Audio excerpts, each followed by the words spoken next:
Hey everyone, here's the amazing Yamaguchi Revoltech Iron Spider. It's finally here after being announced in late 2020 and it looks really awesome in packaging. The artwork on the Revoltech box always look vibrant and has great pictures of the figure in dynamic poses. Here's the sides of the box, top and bottom. One thing about the box is the English words on it. There tend to be grammar or spelling mistakes here and there, and for this box, the spelling for thing is missing the letter H at the side of the box. At the back, this should be BE instead of BED, and surrendering is missing an E. Here are the 4 other Revoltech figures that I have, and I spotted a few other English mistakes. Missing the apostrophe here. This should have been my spider sense is instead of putting an apostrophe S and putting a space between them. And here it would have made more sense to put a comma instead of full stop. But then again, not that it matters much or at all. Let's get the clamshell out. The cardboard backing has this iconic picture of the Iron Spider on Captain America's shield. Even if I were to throw the box away, I'd probably be keeping this. Here's the instruction sheet and the figure stand that comes with each of these Revoltech figures and some extra Revoltech joints. The alternate hands and 2 more mechanical arms are on another set of clamshell behind the front one. Let's get everything out. Revoltech action figures are always packed with plenty of accessories, and this one doesn't disappoint. The figure comes with a pair of fists, web shooting hands, wall crawling hands, and these open finger hands. I'm not sure how to describe them, but here it is. 4 mechanical arms and a pair of web lines. And the figure stand and extra joints, of course. It also comes with these 2 pieces. You need one of them if you want to attach 4 mechanical arms instead of 3. Swapping the hands is simple. Just pluck out the hands and attach the other one. There is a hole in the web shooting hands to attach the webbing.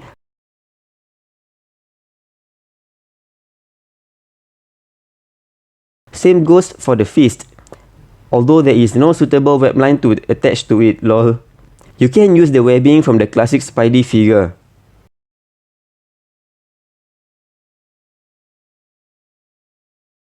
Here are the mechanical arms, and I find it to be really accurate to the comics. The sculpt and paintwork on it is really great, and this end is really pointed and sharp. Anyways, for those who are confused or didn't know about this, the Iron Spider costume worn by Peter Parker has 3 mechanical arms. Later on, during the Avengers Initiative storyline after the Civil War, 3 clones of Michael Van Patrick were given the identity of the Scarlet Spiders, each of them wearing the same costume. Their costume has 4 mechanical arms instead of 3. Attaching 3 mechanical arms is straightforward. You just insert them into the 3 holes at the back of the figure. But if you want to attach 4 of them, you would have to use this piece and 1 extra piece of joint to attach it to the back. Like the other Revoltech figures, you can see the exposed joints on the figure, mainly at the arms and shoulders. The appearance of the figure is exactly as how he appears in the comics. The red and gold paintwork is really good. Maybe the red could have been a bit darker or shinier, but I'm still okay with this. I like that the spider logo is sculpted. If Hasbro were ever to release the Iron Spider, I really hope that they would sculpt the spider logo instead of just painting it. The eyes are also sculpted. It isn't flat on the face. One thing that caught my eyes are the 2 pieces at each side of the upper torso. I don't understand their purpose because I don't think they help in articulation or anything. The classic Revoltech Spidey didn't have those, and I think the Iron Spider would have looked a little better if the upper torso is one solid piece instead of having these 2 pieces at the side. At the back are the 3 holes to put the mechanical arms, but in the comics it is covered when the arms are not out. I wish that Revoltech made a cover so that we can cover up the holes when we are not using the mechanical arms. And also, there is another hole at the lower back over here. There's a word Marvel there as well, at the top of the butthole. Yeah, anyways, this hole over here is for this magnetic piece over here. There is a peg and you just insert it into that hole. And you can kind of do a certain wall crawling pose and you can put it somewhere metallic like the whiteboard or the fridge or whatever. So yeah, you can either insert it like this or You can take this from the figure stand and insert it this way, and then like put it against a metallic back and use this instead to hold the figure in place. Revoltech is known for the great articulation, but the thing is, you need to be able to know how to hide the ball joints when you are doing a pose. There's a lot of head movement. This is up. It does kind of expose the bottom part of the head here, but you just have to bring it down a little bit and it looks okay. Down. The whole neck is able to move.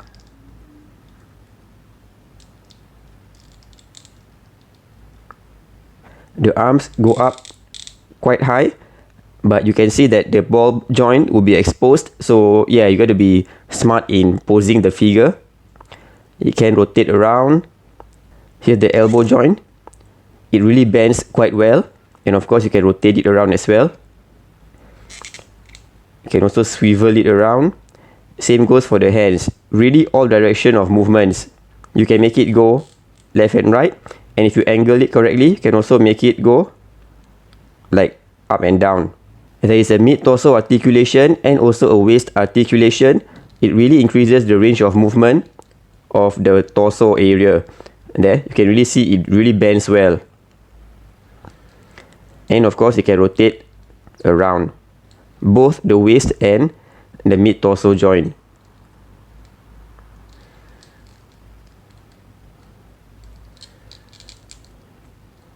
He can do an almost straight split, and he can also do the Van Damme split.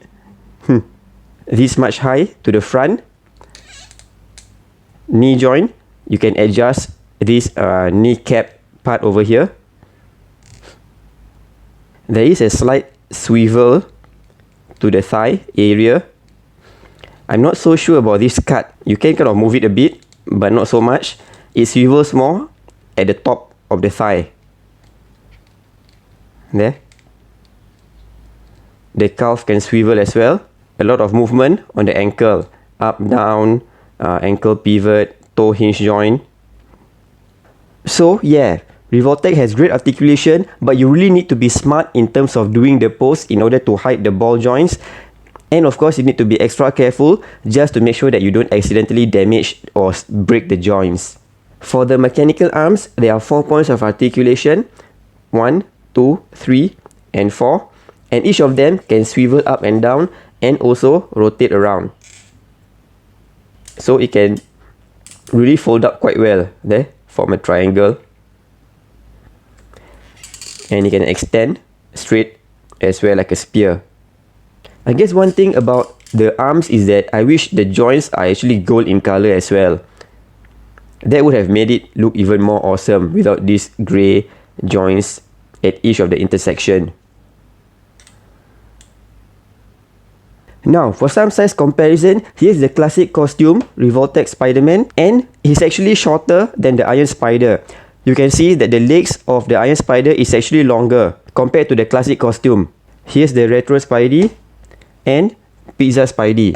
And I think the Iron Spider actually scales well with these two Marvel Legends figures. He's only just very slightly taller than the other two. So if you are wondering whether the Revoltech Iron Spider fits in with Marvel Legends, yes it does.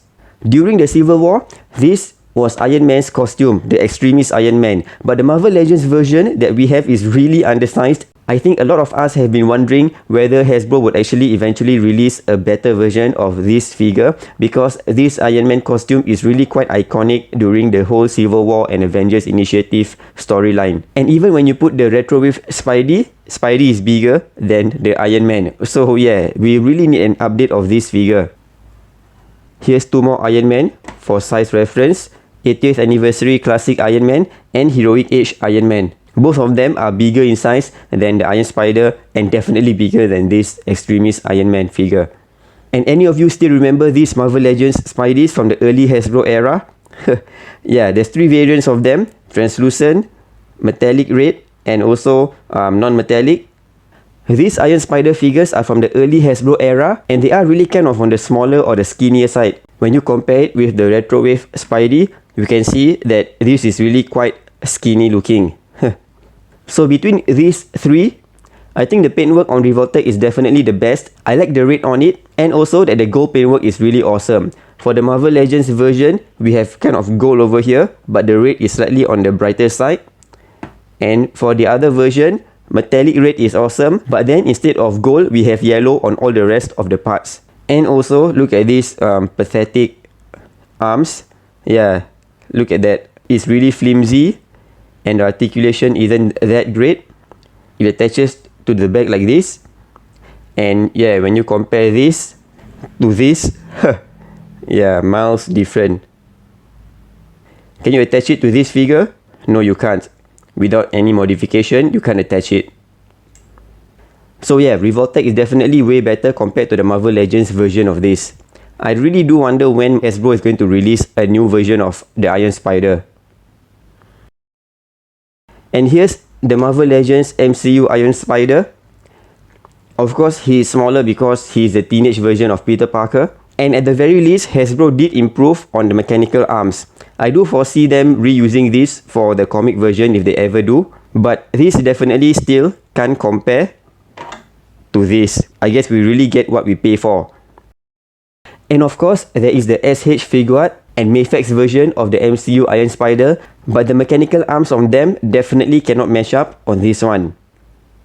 And the next question is, can this be fixed on the MCU Iron Spider? Yes, you can. It can simply be slotted in, and that's it. The gold is definitely shinier on the arms, but yeah, I think it still looks so much more awesome.